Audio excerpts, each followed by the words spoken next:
दोस्तों स्वागत है आपका मेरे YouTube चैनल इंग्लिश बाबू पर। और आज मैं फिर हाजिर हूँ आपके साथ एक नई स्टोरी लेकर।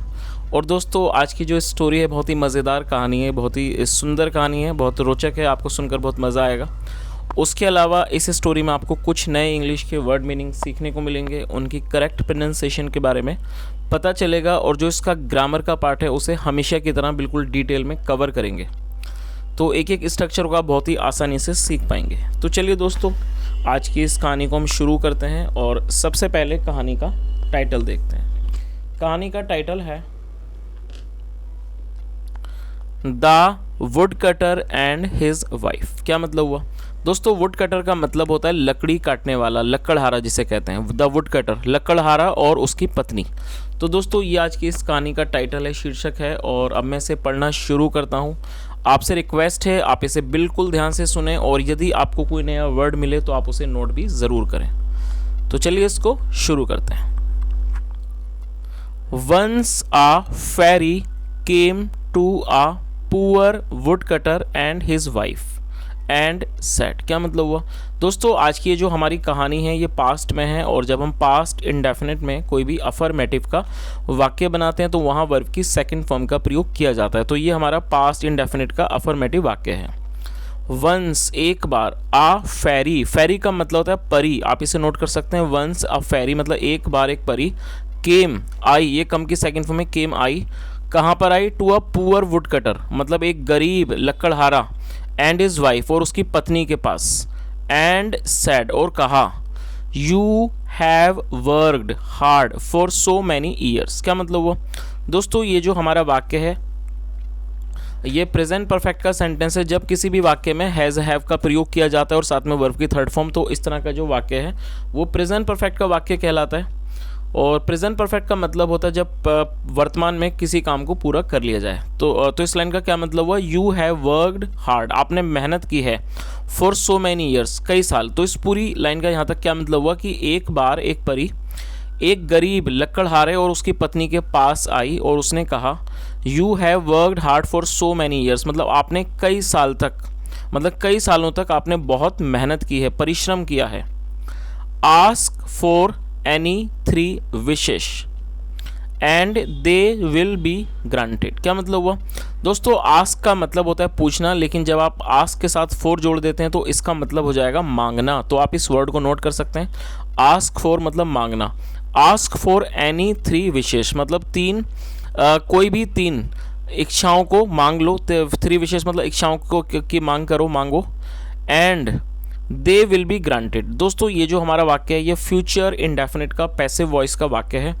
जब आप फ्यूचर इंडेफिनिट में पैसिव वॉइस का वाक्य बनाना चाहते हैं तो आप इस स्ट्रक्चर का यूज़ करते हैं। आप इसे नोट कर लीजिए। विल बी का प्रयोग किया जाएगा हेल्पिंग वर्ब के रूप में और साथ में वर्ब की थर्ड फॉर्म का प्रयोग किया जाता है। और ग्रांट का मतलब होता है किसी को प्रदान करना। तो इस पूरी लाइन का क्या मतलब है? उसने क्या कहा? Ask for any 3 wishes and they will be granted मतलब किसी कोई भी 3 इच्छाओं को मांगो, कोई भी 3 चीज़ों को मांगो and they will be granted और वो आपको दे दी जाएंगी। चलिए आगे देखिए। The couple started to think what they must ask for. और दोस्तों ये जो हमारा वाक्य है ये जब आप कोई ऐसा वाक्य बनाना चाहते हैं जहाँ पर आप वाक्य की टेल पर लगा लगी जैसे शब्द को शो करना चाहते हैं, आप इस स्ट्रक्चर का यूज़ कर सकते हैं। स्टार्टेड के बाद टू और वर्ब की फर्स्ट फॉर्म। और कपल का मतलब होता है जोड़ा या फिर दंपत्ति। तो क्या मतलब हुआ? The couple started to think मतलब ये जो जोड़ा था, ये जो दंपत्ति स्टार्टेड टू थिंक, वो सोचने लगे what they must ask for, अब उन्हें अवश्य ही क्या मांगना चाहिए। चलिए आगे देखिए। द वाइफ सेड, पत्नी ने कहा, let's ask for a lot of money.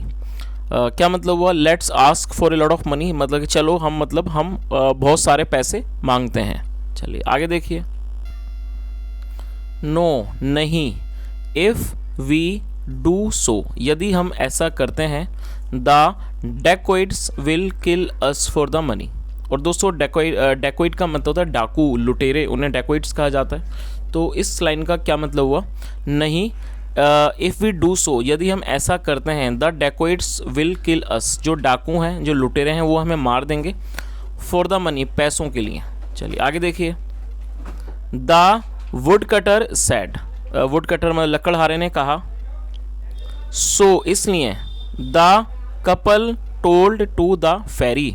और दोस्तों ये जो हमारा वाक्य है ये भी पास्ट इंडेफिनिट का अफर्मेटिव वाक्य है और ये टेल की सेकंड फॉर्म है टोल्ड। तो क्या मतलब हुआ, सो इसलिए the couple told to the fairy, जो कपल था, ये जो जोड़ा था, उसने परी से कहा या परी को बताया, दे वुड थिंक, वो सोचेंगे, एंड टेल हर, और उसको बताएंगे, अबाउट द 3 विशेस, 3 इच्छाओं के बारे में, दे वॉन्टेड, जो वो चाहते हैं। चलिए आगे देखिए।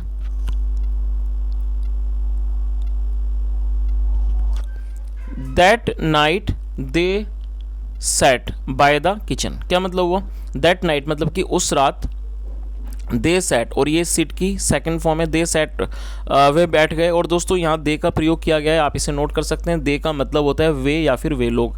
जब सब्जेक्ट में एक से अधिक व्यक्ति शामिल होते हैं तो वहाँ पर दे का प्रयोग किया जाता है। और ये जो दे है ये एक प्लूरल नाउन है, तो आप इस चीज़ को भी नोट कर सकते हैं। तो इसका क्या मतलब हुआ, दैट नाइट मतलब उस रात, दे सैट बाय द किचन मतलब वो किचन के बराबर में या किचन के पास बैठ गए।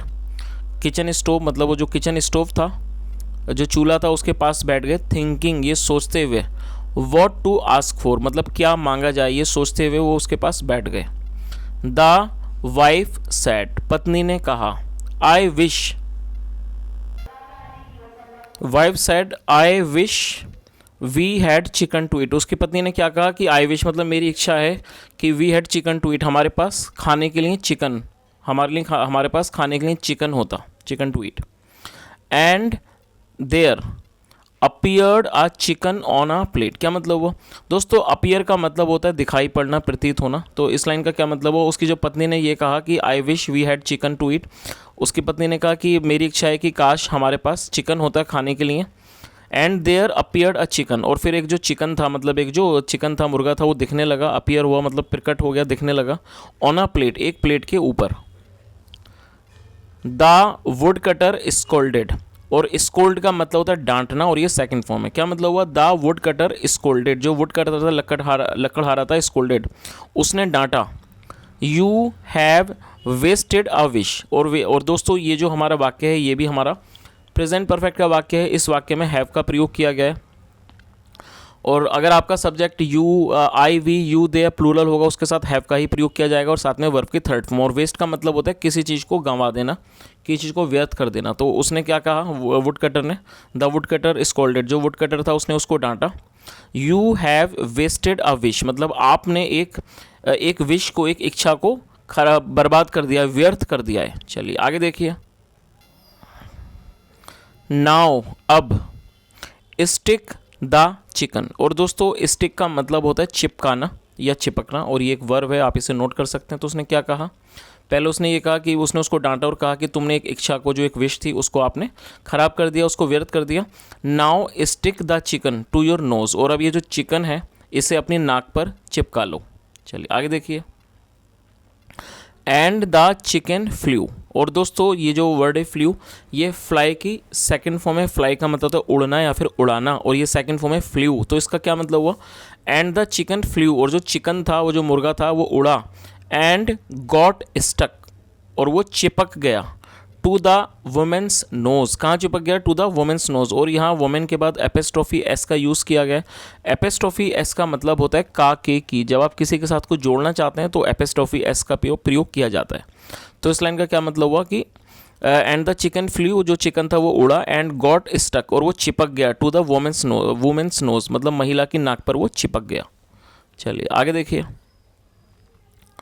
The couple got scared now, दोस्तों ये जो वर्ड आप देख रहे हैं स्केयर्ड, ये एक एडजेक्टिव है, लेकिन इस वाक्य में इस एडजेक्टिव को वर्ब के रूप में प्रयोग किया गया। तो आपको ये चीज़ याद रखनी है कि जब आप कोई ऐसा वाक्य बनाना चाहते हैं जहाँ पर आप एडजेक्टिव को वर्ब के रूप में प्रयोग करते हैं, तब आपको ऐसा करने के लिए एक सपोर्टिंग वर्ब की ज़रूरत होती है। तो आप इस चीज़ को याद रखें, क्योंकि ये जो वर्ड है स्केयर्ड, ये एडजेक्टिव है, आप इसके अंदर किसी भी तरह के चेंजेस नहीं कर सकते।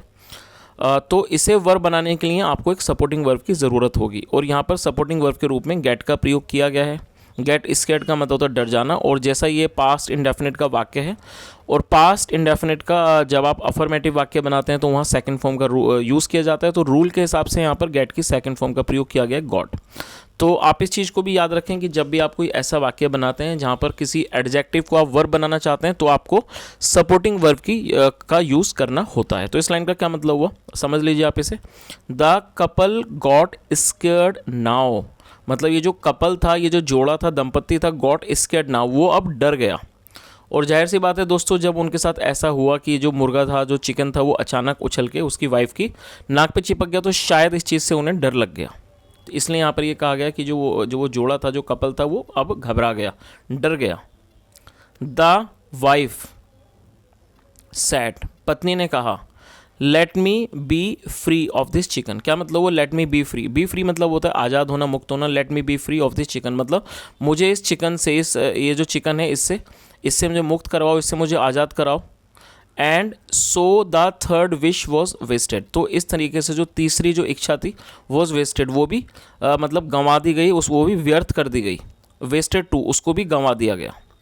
And the chicken got unstuck from her nose, और वो जो चिकन था गॉट अनस्टक, वो हट गया, मतलब पहले वो चिपका होता फिर वो अनस्टक हो गया, मतलब वो हट गया फ्रॉम हर नोज़, उसकी नाक से। चलिए आगे देखिए। The foolish couple did not think before they spoke and lost a chance of becoming rich. क्या मतलब वो, और दोस्तों ये जो वर्ड है फुलिश, ये एक एडजेक्टिव है, आप इसे नोट कर सकते हैं। फुलिश का मतलब होता है मूर्ख। The foolish couple did not think, और ये जो वाक्य आप देख रहे हैं ये पास्ट इंडेफिनिट का नेगेटिव सेंटेंस है। जब आप पास्ट इंडेफिनिट में कोई भी नेगेटिव का वाक्य बनाना चाहते हैं तो डिड नॉट के बाद वर्ब की फर्स्ट फॉर्म का प्रयोग किया जाता है, जैसा यहाँ पर किया गया है। और थिंक का मतलब होता है सोचना। क्या मतलब हुआ, the foolish couple did not think, ये जो मतलब मूर्ख जोड़ा था, दंपत्ति था, डिड नॉट थिंक, उसने नहीं सोचा। बिफोर दे स्पोक, अपने बोलने से पहले, मतलब उन्होंने अपने बोलने से पहले, ये जो मूर्ख जोड़ा था उन्होंने बोलने से पहले नहीं सोचा। एंड लॉस्ट अ चांस, और उन्होंने एक मौके को गंवा दिया, ऑफ बिकमिंग रिच, अमीर होने का जो मौका था उसको उन्होंने गंवा दिया। चलिए दोस्तों, ये आज की अब ये कहानी थी। अब इस कहानी का जो मॉरल है वो भी एक बार देख लेते हैं। इस कहानी का मॉरल क्या है। Think before you speak, think का मतलब है सोचना, और स्पीक मतलब बोलना। क्या मतलब हुआ, थिंक बिफोर यू स्पीक, मतलब कि थिंक बिफोर यू स्पीक मतलब बोलने से पहले सोचो, मतलब आप बोलने से पहले सोचो। तो ये इस कहानी का मॉरल है। तो दोस्तों ये आज की स्टोरी थी, और मैं उम्मीद करता हूँ कहानी आपको अच्छी लगी होगी। और यदि आपको आज की कहानी अच्छी लगी हो, मेरा पढ़ाने का तरीका भी अच्छा लगा हो, तो आपसे रिक्वेस्ट है वीडियो को ज़रूर लाइक करें, शेयर करें, चैनल को भी सब्सक्राइब करें, और कमेंट करके ज़रूर बताएं यदि आपका कोई सुझाव हो। यहाँ तक सुनने के लिए thank you so much. Have a nice day and bye.